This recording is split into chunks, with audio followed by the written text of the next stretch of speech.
안녕하세요. 남양주 주민참여예산위원 여러분 반갑습니다. 오늘 코로나19 때문에 여러분들 직접 만나 뵙지 못하고 이렇게 온라인 영상으로 뵙게 돼서 아쉽기도 하지만요. 알찬 시간 함께 보냈으면 좋겠습니다. 오늘 우리 주제가 주민이 만들어가는 행복한 남양주 주민참여예산 시작하기입니다. 오늘 4번을 제가 말씀드릴 건데요. 첫 번째는 일단 지방예산 이해하는 거, 요거 뭐 재미있고 쉽게 한번 생각해 보자고요. 두 번째가 주민참여예산 이해하는 거, 이런 거 있고요. 세 번째는 주민참여예산 뭐 현황과 제안하기, 그 다음에 심사하는 거. 사실 이게 가장 중요하죠. 우리가 아무리 뭐 좋은 얘기를 해도 어떤 사업이 제안이 되고 어떻게 결정되고 최종 어떻게 되는 건지 이런 거를 우리 챙기는 게 되게 중요합니다. 그런 게 있고요. 뭐 이런 건 다 알겠어. 제일 마지막에는 뭘 할 거냐면요. 남양주도 참여예산 잘해요. 그런데 또 혹시 다른 지역에 잘하는 사례들이 또 있는지 이런 것들을 사례를 제가 쭉 설명해 드릴게요. 그래서 괜찮은 거는 우리도 뭐 저런 것도 있구나 이렇게 영감을 받는 시간으로 해볼게요. 자, 그럼 본격적으로 첫 번째 시간 지방예산 이야기 시작하도록 하겠습니다. 자, 저 혼자 박수 치는 거죠. 네. 우리 그 교재 한번 볼까요? 첫 페이지 딱 보시면 시작하며 해놨어요. 뭘 해놨냐면요. 세입과 세출, 예산서와 가계부, 편성 절차. 대충 느낌이 오죠?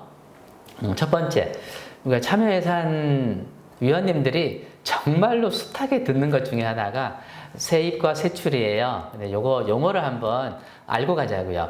뭐 세입과 세출 그럼 세금 들어오는 거 세입이고 세금 나가는 거 세출. 예, 맞아요. 맞는데요. 요 세자가 어떤 세자일까? 인 거예요.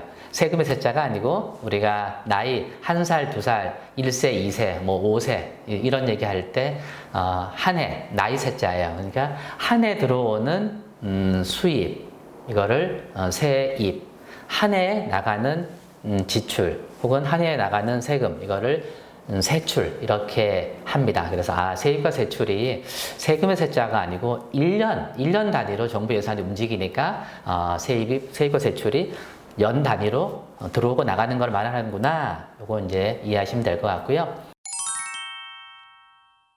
가계부하고 정부 예산서 요거 만들어지는 특성 요거 한번 이해하면 좋을 것 같아요. 가계부 얘기할 때요. 가계부는 수입과 지출을 잡잖아요. 그런데 우리 집에서 뭐를 먼저 설정을 하고 이거를 작성을 할까요? 당연히 수입과 지출 중에 수입을 먼저 생각하고 여기에 맞는 지출을 준비하죠. 그래서 우리가 다음 달에 안타깝게도 우리 둘째가 이제 쉰다. 그래가지고 우리 가구 전체 소득이 100만 원으로, 150만 원에서 100만 원으로 줄어들었어요. 그러면은 100만 원에 맞는 그 지출을 우리가 준비를 하잖아요. 그래서 뭐 외식비가 우리가 10만 원 잡혔었는데 3번 가는 거. 그런데 2번으로 줄이자. 그 다음에 이제 뭐 친구들 만나서 맨날 우리 뭐 약주 마시는 거 3번 마셨던 거 이제 한 번만 줄이자 이렇게 할 수도 있죠. 이렇게 해서 수입에 맞춰서 지출을 우리 가계부는 정해요. 그런 게 있고요. 정부 예산서는 어떻게 움직일까라는 거예요. 만약에 방금 말씀드린 가계부처럼 움직인다 그러면 어떤 일이 발생할까요? 올해 틀림없이 내년에 우리 지금 경기 전망 다 나왔죠. 내년에 대한민국 경제 지수가 마이너스, 즉 역성장이에요. 후퇴한다는 거죠. 그러면 어떤 일이 생겨요? 수입이 줄고 그러면 지출도 줄어들어야 되는 상황이 발생합니다. 근데 뭐 이게 그나마 다행인 거는 우리가 마이너스 성장한다고 하지만요. 마이너스 1%잖아요. 근데 이게 OECD 국가에서는 가장 높은 성장률이라고 합니다. 참 대한민국 국민으로서 자랑스럽기도 하죠. 자, 그래서 코로나19 때문에 내년 수입이 정부 세입이 줄어들 수 있어요. 당연히 줄어들 수 있죠. 그러면은 이거를 기준으로 한다 그러면 어떤 일이 생겨요? 내년 경제가 안 좋아서 세입이 줄어드니까 우리가 어르신들한테 드리는 노령연금, 기초연금 있잖아요. 그리고 뭐 장애인 수당, 그리고 우리 아이들한테 주는 양육비 수당 이런 것들. 아이고 우리 그냥 경제가 어려우니까 양육비 수당 월 20만 원 주던 거에 미안한데 그냥 한 석 달 안 주면 안 될까요? 이렇게 한다던가, 혹은 어르신들한테 어르신 우리 경제가 너무 안 좋아서 수입이 별로 없어요. 그래서 죄송한데 그냥 한 절반만 받으면 안 됩니까? 이렇게 우리가 할 수가 없죠. 왜냐하면 정부는 공공성을 실현하는 공적 기관이에요. 그러다 보니까 기본적으로 이렇게 사회 안전망 공공성을 지켜가야 되기 때문에 필요한 돈이 있습니다. 그래서 우선은 필요한 돈이 무엇인지를 먼저 정해요, 정부는. 그래서 정하고, 그래도 뭐 기본적인 건 다 쓰죠. 그런데 또 경제가 안 좋을 거를 감안해가지고 다른 불필요한 사업들을 줄입니다. 줄여서라도 일단 해요. 근데 이게 굉장히 크죠. 그러니까 여기에 맞춰서 정부 예산 수입을 어디서 가지고 올지 또 법으로 정합니다. 그래서 뭐 갖가지 방법들을 쓰죠. 세금 인상률을 올린다던가, 경제가 어려움에도 불구하고 올린다던가, 혹은 음성으로 막 그냥 유통되는 거에 대해서 과세를 한다던가, 이런 식으로 해서 수입과 지출을 좀 맞추려고 하죠. 그러니까 지출을 세출을 먼저 설정하고 여기에 맞는 세입을 편성하는구나. 이게 가계부하고 정부 예산서, 우리 남양주시청의 예산 방식이 다르구나. 요거를 우리가 이해하면 좋을 것 같고요. 그리고 편성하는 절차예요. 도대체 어떻게 편성될까인 건데, 우리 남양주 예산이 얼마인지 아시죠? 우리 참여예산위원님들 아셔야 돼요. 지금 제가 대답이 안 들려서 그러는데 다 아는 걸로 마음속으로 말씀하신 걸로 이해할게요. 1조 8천억이에요. 1조 8천억. 1조 8천억을 이거 편성한다 그러면 지금 이제 한참 내년 2021년 예산을 지금 준비하고 있거든요. 남양주시청은요. 그러면은 완전 제로 베이스에서 없다고 생각하고 0원부터 1조 8천억을 만드냐? 그렇지 않아요. 제가 과거에 공무원 생활을 했어요. 10년 동안 했는데, 김대중 대통령 3년, 노무현 대통령 5년, 이명박 대통령 2년, 10년 동안 대통령을 보좌하는 공무원 생활을 했어요. 그때도 우리가 예산을 쭉 편성할 때 이렇습니다. 일단은 내년에 뭐 예산 편성할 때 틀림없이 이 예산 담당 부서에서 우리가 돈을 올리면 당연히 깎아요. 자르거나 막 무조건 이렇게 합니다. 그러니까 저희는 예산 담당 부서에서 자를 거 감안하고, 그러고 나서 또 정부는 기획재정부제 지금 여기서 또 자르겠죠. 또 잘라. 그러다가 또 국회로 가면은 또 잘려.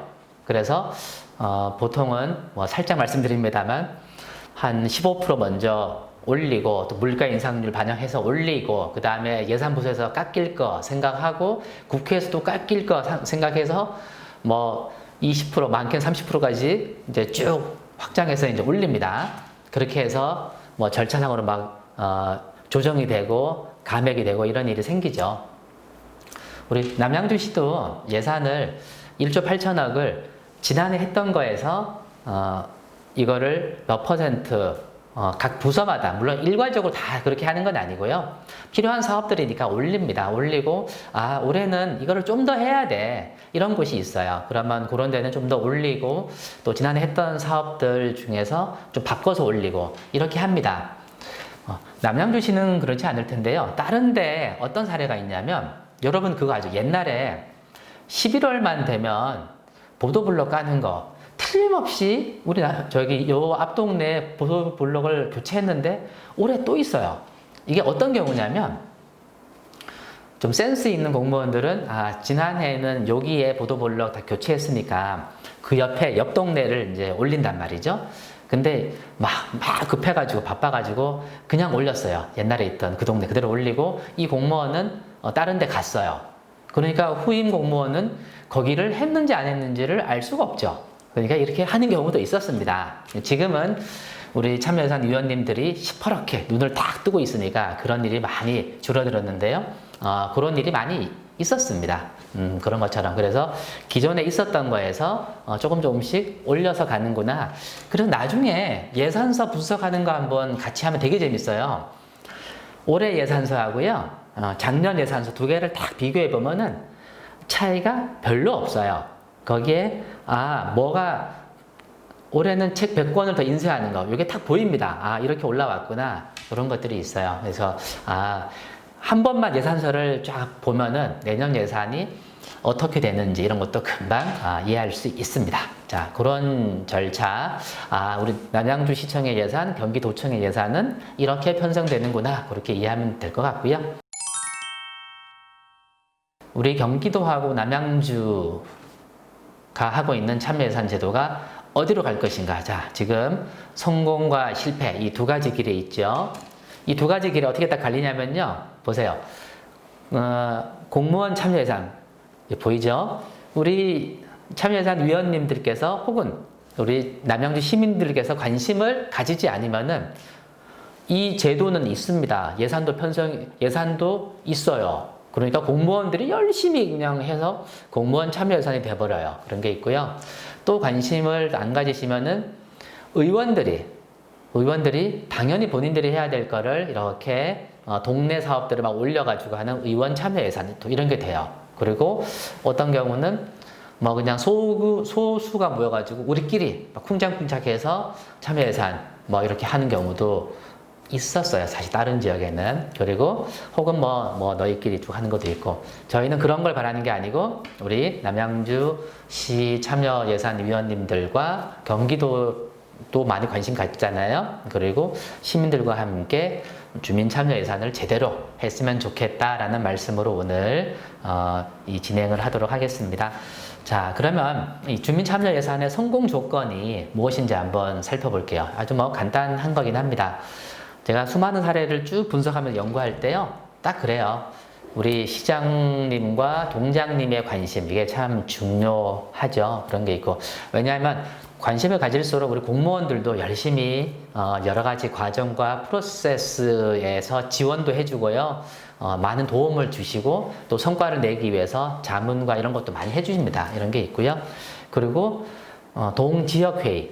경기도의 참여 예산을 봤을 때는 지역이 우리 남양주인 거예요. 남양주 참여 예산 제도가 잘 돼야 경기도가 잘 되는 것처럼 이게 우리 남양주 참여 예산 제도가 잘 되려면은 우리의 동회의, 동지역회의라고도 하죠. 여기가 잘 되는 게 되게 중요합니다. 그런 게 있고요. 그리고 또 가장 중요한 거, 시민과 도민들의 적극적인 참여, 제안 이런 것이 있어야지만이 성공할 수 있죠. 적극적인 참여와 제안 이런 게 없으면 어떤 일이 생겨요? 네, 공무원 참여 예산 혹은 의원 참여 예산이 돼버려요. 이 아까운 기회를 우리가 놓치면 안 되죠. 그리고 또 주민참여예산위원들의 노력입니다. 주민참여예산위원님들께서 열심히 회의도 몇 번 하시고 이거 프로세스를 어떻게 가져갈까 혹은 언제 어떻게 할까 이런 고민을 하는 거 되게 중요합니다. 그래서 우리 위원님들의 역할이 중요하다라는 말씀드리고요. 혹은 우리 뭐 이웃 동네에 있는 우리 모임에 있는 그런 데 나가셨을 때 참여예산 이번에 좋은 사업 얘기 좀 해봐, 제안 좀 해봐 이런 얘기 해주시는 거, 그 한마디가 또 큰 힘을 발휘합니다. 그렇게 있고요. 그 다음에 도청, 시청의 적극적인 지원. 사실 지금 이렇게 온라인상으로 만날 수 있는 것도 우리 도청과 시청이 적극적인 지원을 해주니까 이런 예산학교가 만들어지고 소통도 하는 것이기도 하죠. 그래서 우리가 이제 남은 거는 우리 위원님들과 시민들, 도민들의 참여만 잘하면 되겠다라는 거죠. 자, 그럼 다음으로요. 우리 주민참여예산 우리 위원님들 다 아시는 건데 한번 볼게요. 자, 요거요. 이 사이트 보셨어요? 경기도 주민참여예산 사이트. 이거 한번 다 보셨을 거라고 생각합니다. 여기 가면은 참여예산 관련된 모든 정보와 내용들이 다 모여 있습니다. 요거 한번 꼭 보시면 좋겠고요. 자, 두 번째는 요거는 우리 남양주시 참여예산이에요. 웹사이트인데요. 딱 가서 여기 열린행정을 클릭하시고 거기에 주민참여예산 사이트가 메뉴가 있습니다. 딱 클릭하시면 여기에 지금까지의 참여예산 과정이 뭐가 있었고 어떻게 됐고 이런 거 다 나옵니다. 이거 한번 꼭 보셔야 되고요. 자, 그럼 제가 지금 교재에 있는 거를 여기까지 설명드렸고요. 지방예산을 좀 이해하기 위해서 교재에 없는 거를 지금 몇 개 좀 가지고 왔어요. 요거는 화면으로 한번 만나보시면 될 텐데요. 자, 제가 여기 지금 영수증 가지고 왔거든요. 우리 항상 어디 가서 마트에서 물건 사면 보실 수 있는 영수증이에요. 영수증인데 하나로 마트에서 샀어요. 샀더니 물건을 한 27개 샀거든요. 여기에 부가세 면세 품목 보이세요? 빨간 거 이게 거의 10만 원이고 부가세 과세 품목이 57,000원이에요. 이런 조그만 영수증에도 부가세, 면세, 과세가 구분되네 이런 거죠. 그 아래쪽에 한번 볼게요. 여기 이제 뭐 6번, 7번 잘 보이시나요? 제가 그 상표를 말하면 안 되나요? 그래도 뭐 다 아니까요. 삼양라면 5개 샀어요. 3,200원. 여기는 세금이 붙어 있습니다. 그 밑에는 또 얼큰한 맛 라면, 제가 라면을 좋아해서요. 핫도그도 샀고요. 그 아래쪽에 보실래요? 방울토마토, 애호박, 사과 보이세요? 여기에는 별표가 붙어 있어요. 숫자 앞에 그 제일 아래쪽에 있죠? 바코드 앞에 별표는 면세다. 아까 10만 원 면세라 그랬죠? 그래서 이게 뭐 사과나 이런 것들은 면세구나. 그런 한번 우리 잠깐 보자고요. 자, 모든 것에 세금이 붙는가라는 거예요. 그렇지 않죠? 방금 전에 봤던 것처럼요. 자, 그럼 한번 볼게요. 자, 흰 우유와 바나나 우유가 있어요. 뭐가 세금이 붙어요? 네, 흰우유. 흰우유는 세금이 안 붙습니다. 세금 붙는 줄 아셨죠? 한번 가서 사서 보세요. 바나나 우유하고 흰우유 2개 딱 사서 보면요. 바나나 우유는 세금이 붙어요. 흰우유는 그렇지 않고요. 그런 게 있고요. 사과하고 사과 주스. 아까 영수증 보셨죠? 사과는 세금이 안 붙어요. 사과 주스는 세금이 붙고요. 이런 차이가 뭘까요? 일단은 생활 필수품으로 중요한 부분들, 또 1차 농산물, 이런 것들은 우리 생활에 굉장히 중요하고 이거 없으면은 살 수가 없기 때문에 그런 것들은 세금을 매기지는 않습니다. 그런데 이제 가공했던 거, 이런 것들은 다 세금을 매기죠. 그 다음 볼까요? 맛소금, 천일염. 뭐가 세금부터요? 네, 맛소금이요. 그렇죠? 천일염은 세금이 안 붙습니다. 자, 그 다음에 똑같은 의료행위인데요. 의료행위인데 세금이 붙는 의료가 있고요. 세금이 안 붙는 게 있어요. 어떤 게 있어요? 딱 아시죠? 네. 성형외과의 미용 목적 의료행위는 세금이 붙어요. 그런데 아파서 병원에 가서 하는 거는 세금이 붙지 않습니다. 당연히 그래야 하는 게 맞죠? 네. 그리고요. 약을 살 때도 세금이 붙는 게 있고 안 붙는 게 있어요. 어떤 게 붙어요? 약국 처방전으로 받는 약은 세금이 안 붙죠. 왜냐하면 우리 건강과 직결되는 거고 필수적인 거잖아요. 그런데 뭐 포장된 약 이런 거는 세금이 붙죠. 자, 그런 게 있고요. 요 화면 볼까요? 이거는 아까 웹사이트 제가 말씀드렸죠. 남양주시 참여예산 사이트 딱 가면은 거기에 예산 기준 재정 공시 요 한 장에 남양주 예산의 모든 것들이 포함이 되어 있습니다. 우리 20년도 올해 예산 규모는 1조 8천억이구나. 그죠? 이렇게 돼 있고, 전년 대비해서 좀 증가했고요. 그리고 뭐 재정 자립도가 얼마인지 다 나와 있고요. 그래서 통합 재정 지수, 뭐 순세액여금, 실제로 순수하게 쓸 돈과 순수하게 들어오는 돈을 따졌더니 77억 원 흑자입니다. 이런 지자체가 흔치 않아요. 그래서 이게 적자가 납니다. 어떤 데는 100억, 어떤 데는 30억. 우리 이웃 동네는 한 30억 적자인 곳이 있어요. 여기는. 그리고 어떻게 해요? 적자가 나면은 지방채를 발행하거나 어디에 뭐 돈을 빌리거나 뭐 이런 경우가 있죠. 그렇게 하는 건데 우리 남양주는 그렇지 않습니다. 우리 요거 요 세금 조세 체계만 한번 보고 우리가 좀 마무리할까 합니다. 주민참여예산 위원님들은 이런 정도는 꼭 아셔야 돼서 우리가 세금이 우리나라는 조세법률주의죠. 세금의 이제 법률에 의해서 세금을 정해요. 그 세금 숫자가 어떻게 돼요? 25개 딱 정해져 있습니다. 근데 거기에 보면은 국세가 14개, 지방세가 11개죠. 여기 한번 쭉 보세요. 제일 끄트머리에 보시면은 소득세, 법인세, 상속세, 증여세, 종합부동산세, 부가세, 개별서비스, 주세, 인지세 이런 거는 다 국세네요. 그죠? 그 다음에 교육세, 교통, 에너지, 환경세, 우리 기름 넣을 때마다 넣는 거 있죠? 또 농어촌 특별세, 이런 거는 다 국세죠. 그리고 지방세 볼까요? 취득세, 등록면허세, 레저세, 지방소비세, 주민세, 그죠? 주민세 우리가 뭐 6천 원, 10,000원 이렇게 내잖아요. 또 지방소득세, 재산세, 자동차세, 담배소비세, 이런 것들이 있구나. 여기서 가장 많은 양을 차지하는 게 뭘까요? 우리 지방세 중에서는요, 가장 많은 게 뭐예요? 재산세예요, 재산세. 그래서 우리 한번 생각해 볼 게 있어요. 과거에 뭐 부동산 경기가 안 좋아지면 정부가 하는 게 있어요. 재산세 감면해 주겠다. 혹은 취득세를 감면해 준다. 이런 거 우리 들어보셨죠? 그때 막 좋아했죠, 우리가. 어떤 일이 생겨요? 감면해 주는 순간 우리 남양주시 경기도의 재정이 확 어려워지는 거예요. 야, 이게 좋아해야 되는 건지 아니면 안타까워해야 되는 건지 고민이 좀 되죠.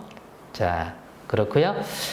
우리 남양주 예산 요거는 한번, 그래도 우리 뭐 경기도 참여 예산을 하는 거지만 우리 남양주 예산을 보고 넘어가는 거는 필요할 것 같아요. 자, 남양주 예산 본 예산이 1조 8천억이에요. 그죠? 일반 회계가 있고요. 그 다음에 공기업 특별회계. 일반 회계는 우리 공공성을 무지하게 강조하는 우리 시청에서 하는 모든 일이 여기 다 들어가 있고요. 공기업은요, 공공성이 있긴 하지만 좀 사업성이 있는 거. 자, 공기업들이 사업하는 거요.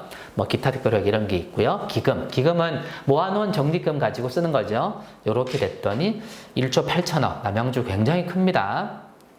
자, 본 예산. 이건 세출이에요. 1조 8천억이 어디에 쓰이는지 한번 잠깐 보는 거예요. 가장 많은 걸 차지하는 게 뭐예요? 예, 사회복지 비중이 가장 크죠. 여기에는 우리 뭐 노령연금부터 시작해서요, 영유아 수당, 뭐 아이들 무료 백신 접종하는 거, 어르신들 뭐 접종하는 거, 이런 것도 여기 다 포함되어 있어요. 역시 이게 복지 지출이 가장 크구나, 그런 게 있고요. 뭐 그 외에 이제 여러 가지 지출하는 곳이 많죠. 고요. 그럼 어디서 많이 들어오는지 이거 볼게요. 요거는 이제 우리 일반 회계, 아까 1조 8천억은 남양주 전체였고요. 남양주 시청만 열심히 쓰고 있는 이 일반 회계, 요거는 1조 5천억인데 어디서 제일 많이 들어와요? 제일 많이 들어오는 거 보면 보조금, 그죠? 국가 보조금. 그 다음 많이 들어오는 게 지방세. 그리고 세 번째가 지방교부세. 그러니까 보조금, 지방교부세, 그 밑에 조정교부금, 이런 건 다 국가에서 주는 거예요. 그러니까 국가가 돈을 안 주면 지방은 쫄쫄 굶는 이런 일이 생기는 거예요. 그래서 어떤 일이 생겨요? 과거에는 이거를 되게 악용해가지고 정말 저 시는 너무너무 마음에 안 들어. 그럼 국가가 돈을 조금 줘가지고 뭐 그냥 길들이게 한다고, 이런 비판도 사실 있었죠. 그러니까 이게 지방 재정이 완전히 분권이 돼야지만이 지방자치를 우리가 정말 남양주 시민들에게 맞춰서 잘할 수 있겠다, 이런 것도 알 수 있겠죠. 자, 제가 이런 정도 우리 지방 예산 이해하기 좀 해봤고요. 어렵지 않았죠? 자, 그러면 다음 시간에는 주민참여 예산이 무엇인지 본격적으로 알아보는 시간 가질게요. 잠시 후에 뵙겠습니다.